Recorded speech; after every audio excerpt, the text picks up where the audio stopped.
check. Man, the most interesting thing is that my people been here so long, and there's so many like marriage records. It's like I really want to know these people's backstories now, because I'm not gonna lie, like growing up, so like my daddy, he a Pan African, Hmm. and I was fed like a lot of our parents in the like 80s and 90s, they was Right. on that tip. So I was fed a lot of misinformation, and now I'm doing actual research. It conflicts with the records, so I'm like, wait a minute, he was free, but this person here identified. Cause I seen way back somebody identified as Aboriginal. So I was looking like, That's why I asked on my time. I'm like, what's the difference between Native and Aboriginal? Because people that identified as Native, they didn't use it synonymously.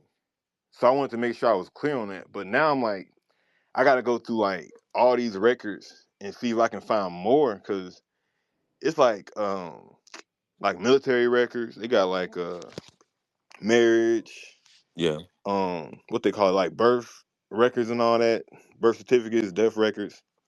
And I'm just really just getting into this. Like I really just started doing my lineage maybe back in like September, like August, something like that. Hmm. But I think it's interesting, how much information they held back. That's like the biggest shock to me, because I mean, let it be known they try to pass it off like we just don't got our identity over here. I mean, not everybody, but a lot of people who want it to be that way. Even So the panties, I say they complicit in that too, because oh, of they course. they push the BS. They push the lies that like, oh, you know, it's something my father said that kind of made me angry, because he got this thing that he like, well, yeah, in America I'm just a second rate citizen. But I found out his great grandma Choctaw. So I was like, so what are you talking about? Mm. You claiming something that you don't even have to, because truth be told, you got way more I'm trying to think of the word. You got a bigger claim to like, you know, residency here than most of the people that just Right. Right. immigrated here. So that's what kind of make me upset with the panties, is like they often just discard. Because I even found out another story. Like I found out, so my granddaddy, my father's daddy, he actually was like a patriot. Like he served in the war, Mm. worked a job, and he was actually proud of my daddy until he started talking that panty mess, and it severed their relationship. But now I'm kind of looking like, damn, it probably really hurt him that he was doing all that mess. Cause even I talked to my aunties, they be saying they don't know where he got that tip, where he got off on that, just this allegiance to like a Pan African mindset. But like, you know, Mm. like my daddy's grandma's name is Virginia, and I got an auntie named Virginia, and I found out, that's why they named her that, cause it's like a way you keep those memories alive. A lot of names in my family got recycled actually, so I'm like, it's enough history here for us to delve into for not even to be worried about that. But most panties be on that. They be on that. Well, I'm not an American. I'm an African in America, and I was stolen. Mm. Mm. They just kind of go with the whole. Stolen. That's the funniest part.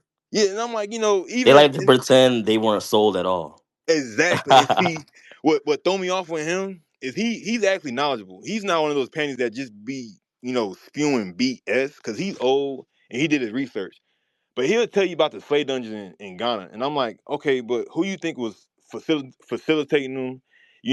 Bringing the people to the shore, signing off, loading them up, and that's just the ones that came here. Cause see, it's a lot of history that points to us being in America. So even when he was telling me about that, he's like, yeah, it was it was melanated people all over America, and they classified us differently. It was all. I feel like history is only best explained by how people perceive it. So they might have Listen, it's said, it's residency and housing all surrounding that damn port um yeah, he that they he have over he there in goes. Ghana. He And actually they've been go. over there for years. My bad, I didn't mean to But cut you off. I'm just but saying he be in Africa a lot. He be showing me like the slave dungeons and like all of that. So right.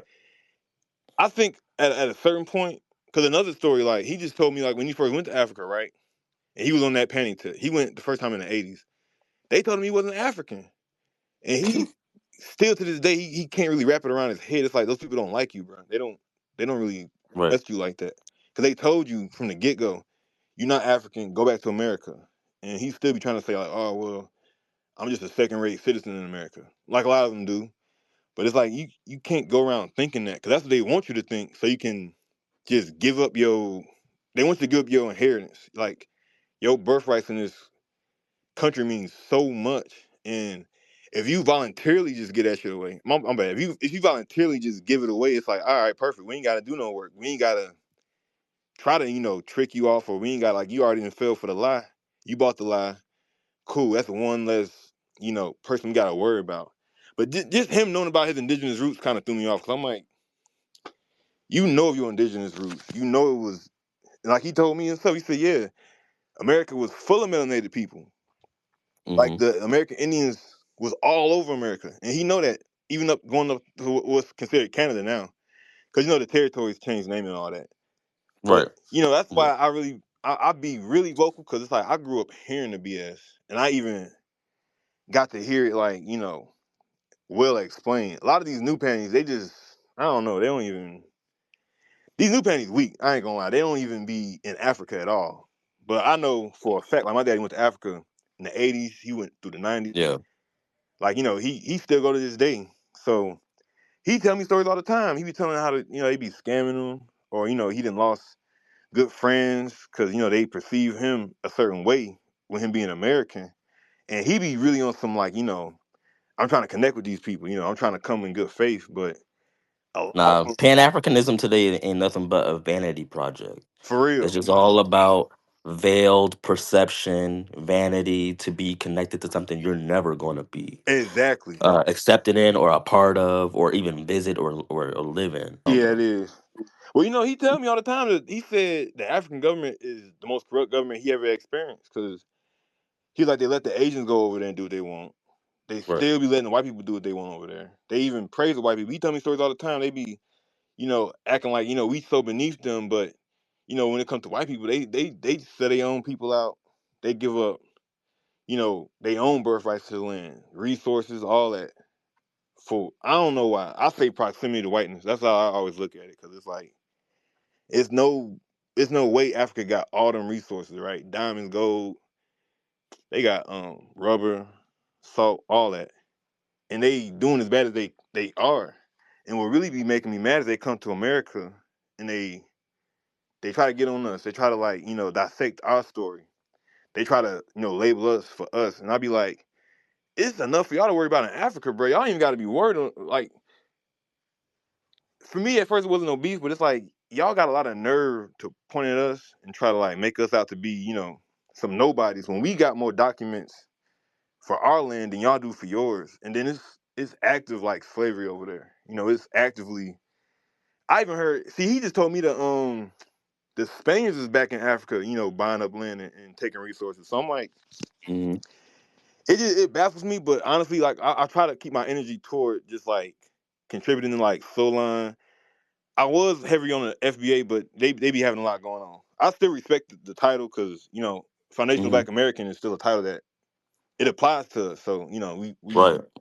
American at the end of the day. But like I really found Soulaan maybe it was like last year, I guess. No, I'm sorry, 2023. I keep forgetting it's 2025. But that's what I really kind of gravitated toward, because I like the name. I like that you and Midnight, y'all be, keeping up with just information, like, posting Hmm. vocal about it. And then of course, I be in the back channel, you always Oh yeah, the back channel is important. Yeah, like I said, we just went up. I don't even know what caused it to trigger, but we went up from number 10 to number 6 again. In the Google rank. So oh for real. and I, yeah, and our subscribers went up to 80 now on YouTube. So we slowly we getting there. We growing and we moving things and shit. I was laughing because Romo got like a fucking white hand. Go ahead, Romo. Shit was good. I was just gonna say, as far as the people that's like confused with their identity or whatever, it's called ethnic dysmorphia. That's all it is. The same way you got people that think that they're like bigger than they are, they're small. You know what I'm saying? People that just confused about their ethnic group. They think they're something that they're not. That's all. It's weird. It's a mental It's literally a mental disorder. you right on that, because like I said, even when the Africans told him like, you're not African, go back to America, they pretty much, I ain't gonna say disrespecting him, but they pretty much telling him like, nah, we don't accept that, and you don't need to accept that. Go back to America where you belong. They told him that, and he's I still mean, just kind of like hurt over. I'm like, what you heard about it? They telling you the truth. they could lie to you and scam you like a lot of them do, because they do be doing that. They try to use that like, oh, my brother, yeah, we all brothers. But they was, I mean, this is back in the '80s though. I think now they don't really, at least the ones that's trying to use us, they don't really try to separate themselves too much. That's why you got these Teslas over here doing what they do. But I'm like, they told you from the get go when you went there first time, because he I pretty mean, yeah, much but like, he went there with money, and they was cool with him, and he was buying beer. He was buying, like, I think they was eating bananas and honey for dessert or whatever. Because it's like the '80s when they doing all this. So I gotta talk to him more about it. But he was like, it's cool when you giving them money. It's cool when you like helping them out. But as far as accepting you and like genuinely like welcoming you, they don't be on that. Matter of fact, they still be on some tribalism. He said most of them, they still be going. If they can, they still just go by tribes. They be like, they be having beefs between the tribes today.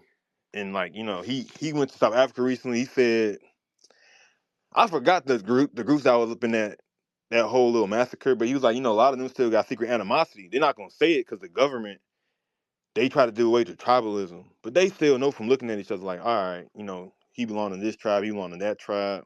They still got a lot of pain because some of them lost parents.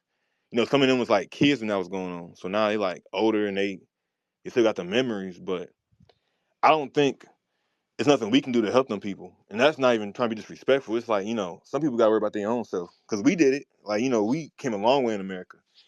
And a lot of people didn't believe we was going to do it, but we still here. We still got our own movements. We still doing our own thing. It's just like, if you, what's that saying? Like, you teach a man how to fish, he eat for life. But if you just give him the fish, he just going to keep coming back for more fish. So that's how I yeah, kind of see the I think African. I think it's a lot of individualism because it's like again, like you just said, they got different tribes over there, whatever. They got different ethnicities. You're a part of an ethnicity, so if you're going over there, you're representing your people. If you did go, the only correct way to go would be to represent your ethnic group. But instead, what you're trying to do is break off from your group and pretend that you're something. It just don't make sense. You know what I'm saying? So Yeah, it's they just see that as a weakness too. They see it as a way to get over on you. Because they're like, okay, you telling yourself you're a second rate citizen where you come from, so that means you got some kind of inferiority complex. I'm not saying that's how you feel, but you go over there talking like that, you can say, okay, I can play him like a fiddle. That's how I see it. Cause he even admit he kind of said it in so many words. He don't like speaking down on Africa, but he said, them people, they need to get over a lot of stuff that they just now was able to break away from in the '60s and '70s. He's actually the first one to teach me that Africa is a young nation, not the like, not historically, but like right now the names they got, the infrastructure, their government systems, like a lot, they got all that shit in the '60s. They just broke away from like the British rule and all that. So it's a lot of stuff they just don't have in place, and it's it's gonna take them to work on that. Maybe along the line, I don't know, some years later they can operate with the outside world. But until they focus on like they like internal issues, he said they're gonna keep suffering because even with the riches they got, even with the infrastructure they get, their government still just be on BS with them. Like they be like having power crisis, and they be having um like they be having little tribal wars amongst each other. So I'm like, if you ask me, we better off just staying here anyway and focus on what we already had been doing. Like if we go over there, it's gonna take more out of us to go over there and try to help them and try to do what we're doing over here than just to leave them alone. Cause Hmm. even when I they get think up, I think they don't be trying to help go. us. I think the only people that should be talking about like doing something and going somewhere is people that actually work in those industries, people that actually have jobs where they're used to doing it on a regular basis. If somebody is I don't know different people's situation, but if somebody just has some regular job where they working at a desk or whatever, and they're trying to get up and go somewhere to quote unquote help, you know what I'm saying? It's not even feasible. So um, yeah, we just people just need a plan with what they're doing. It seems like a lot of these people just have no real plan, no solid plan together, and they're just trying to connect with their roots or whatever type of weird stuff they got going on. That's true, and I mean that's the thing with my like I said, my daddy, he went in the '80s. they kind of had a plan, but he said, truth be told, he said the African officials broke them up. It wasn't even America. They was over there for a little minute, doing their thing. But he was saying pretty much what messed them up the most was like the African government didn't want them over there after they found out they was trying to like relocate. Of course, you Mm, had Liberia, but even with Liberia, he told me it was like a civil war, and they was killing Solons. They was killing Black Americans because, like, mm, check this out. He said this whole story crazy to me, and I didn't even get to tell nobody. But he was like, pretty much they went over there right in Liberia, and they was living as Black Americans. So they came with skills, they came with like a certain mindset, a certain way of living. And then what ended up happening, the locals there got jealous, and they didn't like that we was doing so well, and we was in government and everything. So he was like, one day they came and they killed all the people, all the government officials, and they started killing kids and women. And they was trying to run us off the land. Now he got deported before that happened, which I'm grateful because he met my mama over here and they had me over here in America. But he was like, a lot of his friends lost babies and shit, and I'm like, it's funny how when we go over there and do well, they can have vitriol toward us, and they can be like, well, we don't want you here. But now they over here and they're not even not so much that they're doing better than us, but they doing well, and then they trying to attack us and kind of belittle us. And now we saying, okay, we don't want to be involved with y'all, and it's a problem. Now they saying, oh, he's xenophobic, but it's like to this day y'all get mad when we go over there and buy land, when we go over there and do well.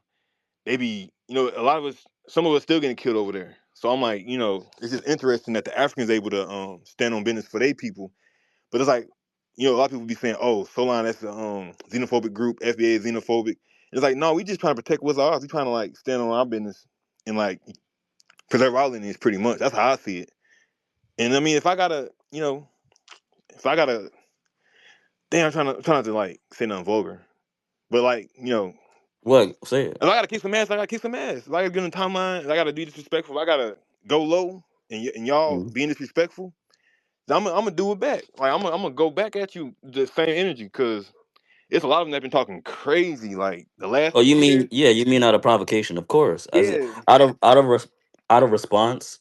I don't have a problem with doing that. I try not to do that too much as a co-creator, but at some point, certain things are do deserve a response at the very least out of provocation. Go ahead, Brawley.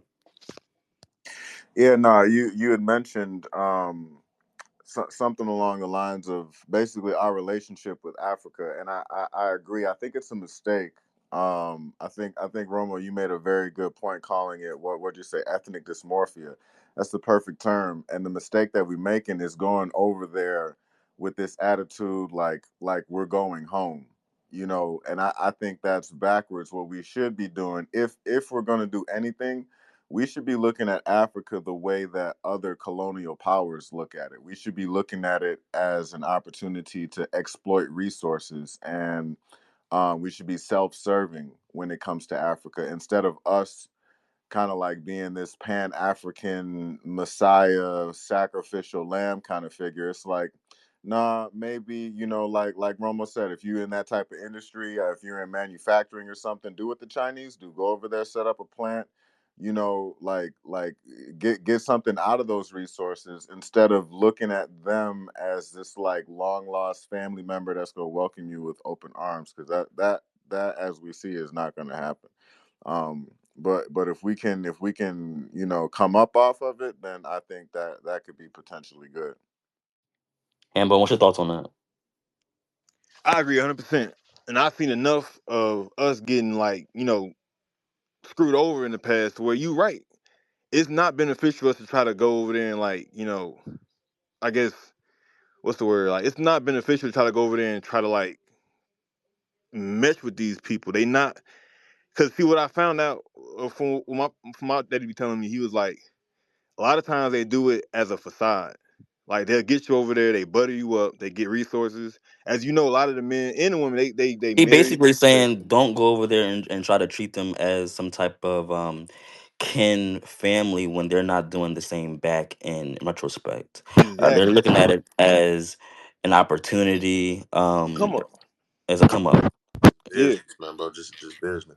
The same way you would go to Brazil, same way you go to Colombia, same way you go to Malaysia. It's business. Take care of your business. And if you're not a business minded person, why are you? What are you doing? And another thing I was gonna say, a lot of Africans to this day actually they don't view us, even when it's like a connection, like people that make connections, they still view you as like a lesser race. If you were like a part of the transatlantic trade, the slave trade, they still don't even acknowledge you as like a citizen. They still see you as like less than, because you was like, a product, or you had some kind of involvement genetically with that. So I also want to say, even if you do by chance find your connected family over there, it don't make a difference. Like, them people still gonna look down on you some way. They still find a way to just kind of push you as like this, like it pushes us as like an underclass over there. If you do have that, whatever connection you can make. But I just haven't found no like recent relatives, and I've been going back like hundreds of years looking in my like lineage, my paperwork, and it's all showing up America. But these is like, people that was married, people that served in the military. It's a lot of history that is rich over here. Like, our history over here is real rich. And then you look at Africa, and like some of these people ain't got birth certificates. Some of them, they two generations out from like, complete poverty. I mean, just like no infrastructure. Like, some of these countries, they even got like CVS. You get a headache, you gotta sit there and take that shit. I'm sorry, let me stop cussing.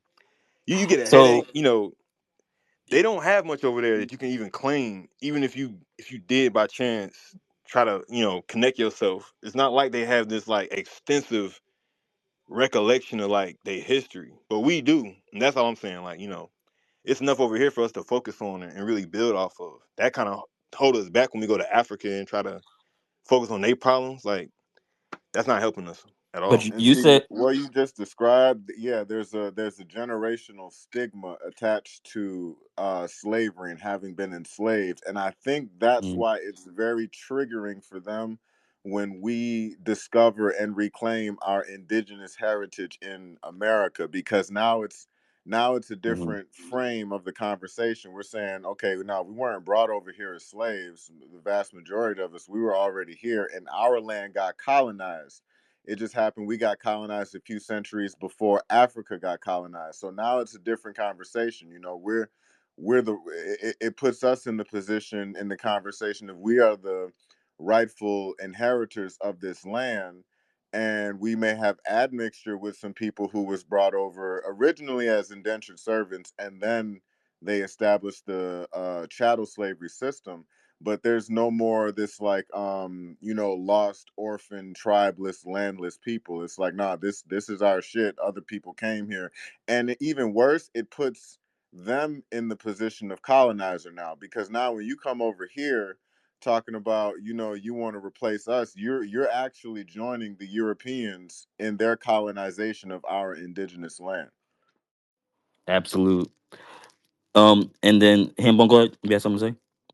I was gonna say that's true. That's true. Cause I mean, I think it's telling that a lot of us have stories about, grandmas, great grandmas, granddaddies, and great granddaddies telling us like, yeah, and they specifically say Indian, like, are we Indian? We come from Indian. But you notice we get a lot of pushback for that. People like, oh, they make it as a joke, like, oh, grandmama said. But it's like, well, who you want me to believe? Like, the people who I didn't grew up with, and I can look at them and see and like, know for myself, or a stranger. So I think it's weird how they try to clown us for that when, in a certain way, Well, our ancestors knew we was indigenous to this land, and they knew our birthrights on this land. It's just, I feel like it's most of it is gaslighting. And then, like you said, a lot of it be triggering them, because it's like you can't use that lie and hold it over our head like, oh, you just like a a faithless slave. You don't got no identity. You just, like they say, a kata. I think it mean what do you mean, like stray cat or something like that, or cotton picker, whatever it mean. But it takes the power out of that it don't stigma it that they don't try to mean put that. on They us. just trying to keep revising it. Let me say this though. Let me throw a wrench in there a little bit, because in retrospect, we were the ones making fun of our own um oral history about the whole indigenous claim. Were we or were we not? That's true. A lot of us, even in school, a lot of us be, they be like, "Oh, why you always lying, saying your grandma said you Indian?" She just, it's the same story. They say she hate herself, or she was lying, or it's an excuse for why her hair is like that. But I Yeah. didn't heard it all the time growing up. Yeah, we kind of poke fun of ourselves by doing that, especially on big platforms, um, like comedy shows or Comic View or something like that, or Def Jam. They might have referenced it and then made a joke behind it, but all jokes have a semblance of truth to it. And I think that that part is missing as well. Is that when we poke fun of ourselves, we kind of we might sprinkle in a little bit of truth in there as well when you read between the lines of it. Um, but do you think that an effort has um, basically put us in a position to not take our oral history so serious? Definitely, definitely. I mean, especially if you don't got like pictures and documents and certain information, then it's easy to just say, well, since I don't know, I'm gonna just go with the main consensus, like the main. They got this story that most people subscribe to. This that okay, we all went over there.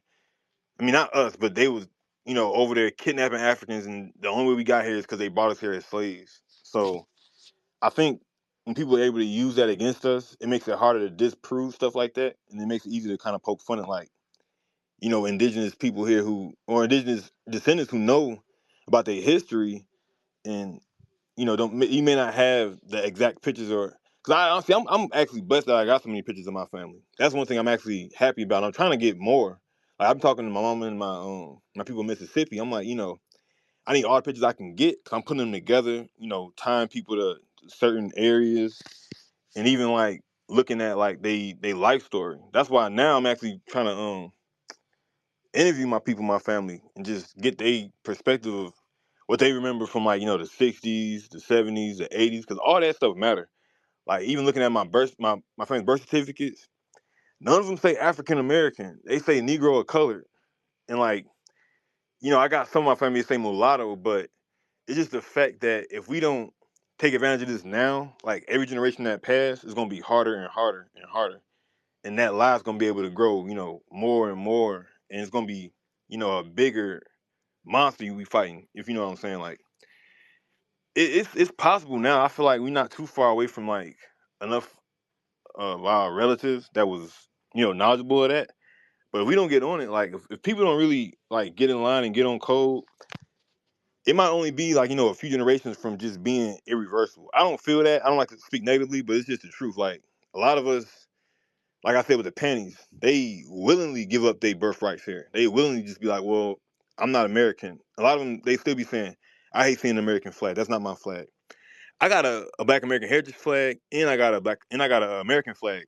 And like when people see that, they be like, "Oh, what you some kind of like extremist or something?" I'm like, "No, it's just I feel like we have to claim America authentically. We can't just make it seem like, oh well, I'm just a second-rate citizen here. I'm just like I'm a nobody here, but when I get to Africa, I'm gonna be somebody." Like once we kill that mindset, like the quicker we can kill that mindset, then the faster we can spread the truth. Like the more we can like inform our people, and the more they will listen to us, because then they gonna see like we saw like okay, this make a little more sense than what I've been told.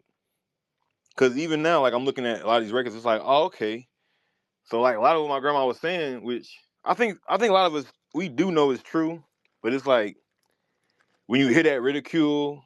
I'm guilty of this too. Like when you hear that ridicule, you like, damn, I don't want to be made fun of. I ain't trying to. I don't want to get on my ass about it. So I'm gonna just go with the lie too, because that's what the majority's saying. But if enough of us come out and be like, no, my grandma said this, my grandma said, like, if more of us come out and, Right. and, It's all and talk about about it, correlation. I mean, exactly. at what point do we come to the realization that all of our oral histories have the same conclusion or the same story pass?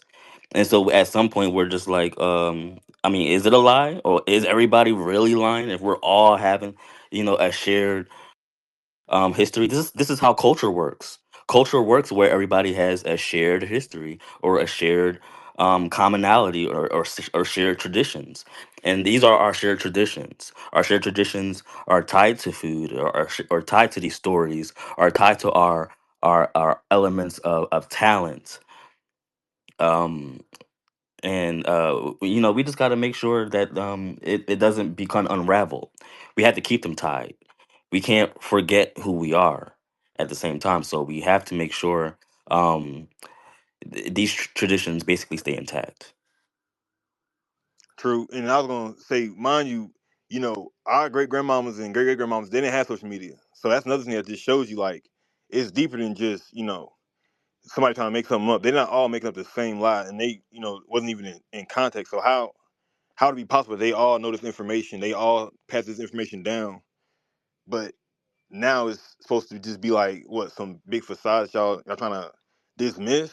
Like they hardly even had access to phones and radios back then. So it's no coincidence that we all got similar stories, growing up, hearing this from our recent ancestors. Because I'm actually looking to buy land in Mississippi because, a lot of my family be telling me, like, yeah, you should come back. Just come back. Like, get in touch, like, tap in. And growing up, I always went back to Mississippi, but I was kind of, I don't know, I'm going to say embarrassed. It's just the truth. Like, I used to kind of write my family off because I grew up in Chicago. So it's like being that my grandparents migrated to Chicago and then my parents was born in Chicago, I kind of like disassociated myself with my people in Mississippi, even though that's where all my people at. So now that I'm older and I'm learning all this history, I'm like, damn, I gotta get in touch with these people. Like these my blood. These my Bro, real bro, life people. So Mississippi is a very important place, and it's gonna play a very important role in the future. Very important. Is all four of your grandparents from Mississippi? no, so my daddy's both my daddy parents from Mississippi. They from Shelby, and then my mama's mama, she's from Centerville. Now her daddy is from Alabama, Got you. but When your yeah, what decade y'all come up? what's that? I said decade did y'all come up? What year? See, the decade, it was somewhere between like it was somewhere after the war, so in the 40s. They said my grandma died young. She died when she was 40. My daddy's side. She moved up before, so she came up like in the 30s. My daddy's daddy came up after World War II. He served in the war, then he came back to Chicago like it had to be like mid 40s. Cause he had all the kids with my grandma in Chicago. But then he got two other kids that he had in Mississippi. So like I gotta Bro, look more into that because I'm telling I you. actually only met him when I was like 3, and I don't know much about my daddy's side outside of just paperwork and doing my actual lineage.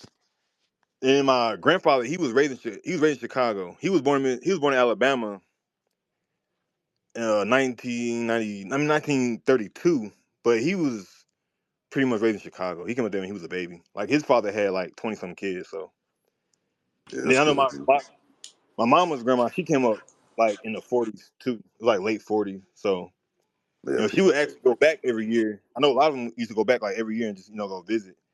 And I just always thought it was interesting. I'm like, damn, a lot of people in Chicago. Well, actually, from what I know, most Soulans in Chicago, all them they all tied to Mississippi and Alabama, just like me. yeah. Not, So I don't think it's most, but a lot, whole lot. yeah, But yeah, we got people in Chicago and St. Louis, bro. We got work to do down in Memphis and Mississippi and Louisiana, Arkansas, or that whole Mississippi region.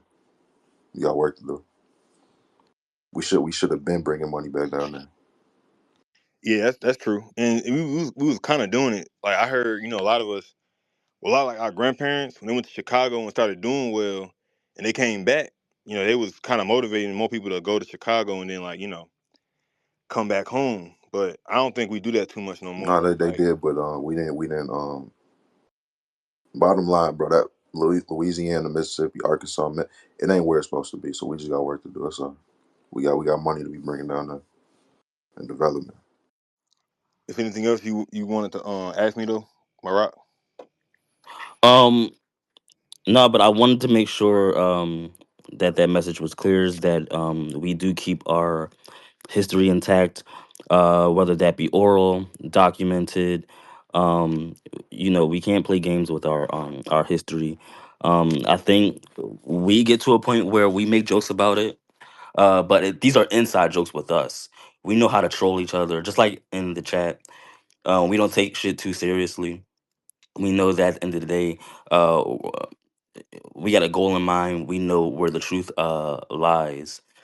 So to pretend that our indigenous history, coupled with our oral history, um, in that vein, it can't be.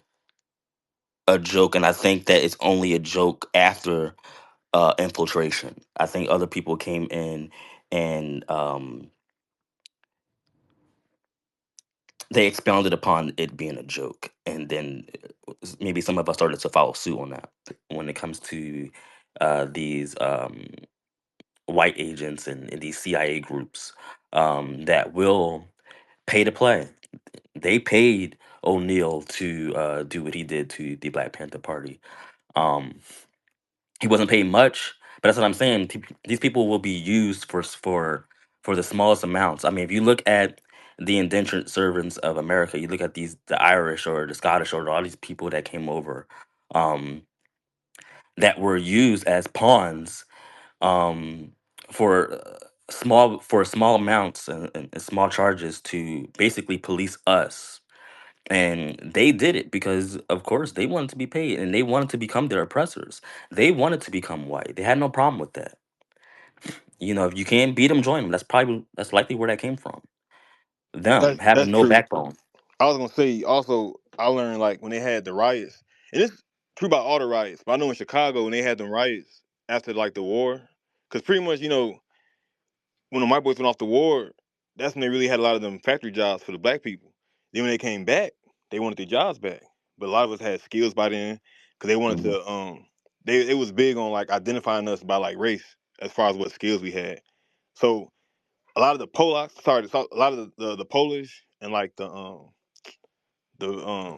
I Irish, call them Mexicans. Italian, Yeah, the Jews, Italians they participated Germans. in the race riots because they wanted that white proximity. You know what I'm saying? Like they was trying to get closer to white people, like you just said. They wanted to abandon being Irish and Polish, and they was like, all right, if I just attack if I attack the black people, then I get that proximity. I get to assimilate with them. And to this day, a lot of them think like that. Like you look at Myron, he always in those spaces, trying to like buddy up with the white boys, and the whole time you don't even realize they don't like him, and they don't often realize that till it's too late. But it's still just dangerous, to have these people in our community. That's why I really target tethers more because they more dangerous. It's just the fact that they can kind of like they can somewhat assimilate. Like we can look at a Soulaan and know like, okay, he's Soulaan, and he ain't really, he a little iffy. But it's just a lot of people that try to come here and they try to, you know, rise up in the ranks, and they use us kind of like as a. They try to. I'm not gonna give them that much power, but they try to like use us like as like a stepping stool. Like, okay, I can just get in line with the hateful people over here that's been doing stuff to them, and then I can do my dirt, and that's gonna give me some rank. Even though, like I said, it don't really give a rank because, like the saying goes, the tokens get spent. They use them people for what they can, and then when it's time for them to go, they don't feel no way about it. But like I feel like you're right. It's a lot of people who we just gotta like vet and realize who they are for who they are. Put them to the side. Some people you can't even get energy like that. I try not to argue too much because it's a lot of tethers who be in spaces or they be like interacting for like a reaction. They purposely be saying inflammatory stuff. And I hate when some of us fall for it too much. Like I'll go back and forth a little bit, but I try not to get too engaged because like some of them be fishing for information. Some of them just be trying to like, get us to get up out of character. So I do try to stay on the back channels more so, but I was just be piggybacking off what you said. Like it's a lot of people that got their eyes on us, and if we don't realize it, a lot of stuff can get like further exposed, and like they can like keep on tethering and keep on causing just confusion. Like you said, when they be trying to clown us about whatever indigenous roots we got, some of them actually be interested in learning. So they be looking for opportunities to like infiltrate. That's all I'm gonna say.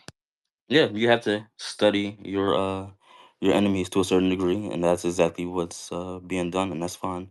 And I see the game. Cash, you had something to say? Yeah, I'd hate to defend Bill O'Neill, but I just want to add into the convo not just that he was being paid, but also I feel like he was impersonating a police officer and was supposed to go to jail. So I think there was a bit of blackmail as a part of that as well. Not trying to write him off or say what he did was right or anything, but I don't think it was just us being money hungry. I think poverty is what led to him lying and robbing those cars. But I don't think that it was just money that led to him selling out Fred Hampton and those. I think it was also like the prison thing being held over his head, which is still no excuse. Just a contextual point, I guess. No, 100%. And just to add more to context of what I was saying, I wasn't really trying to say it was primarily focused on money. I'm just saying how money is greatly influenced historically with these pawns, basically these unshackled slaves, because that's one thing they try to pretend is that they weren't slaves themselves. These were slaves without shackles. So you ask me or ask yourself, what's worse, a slave with shackles or without?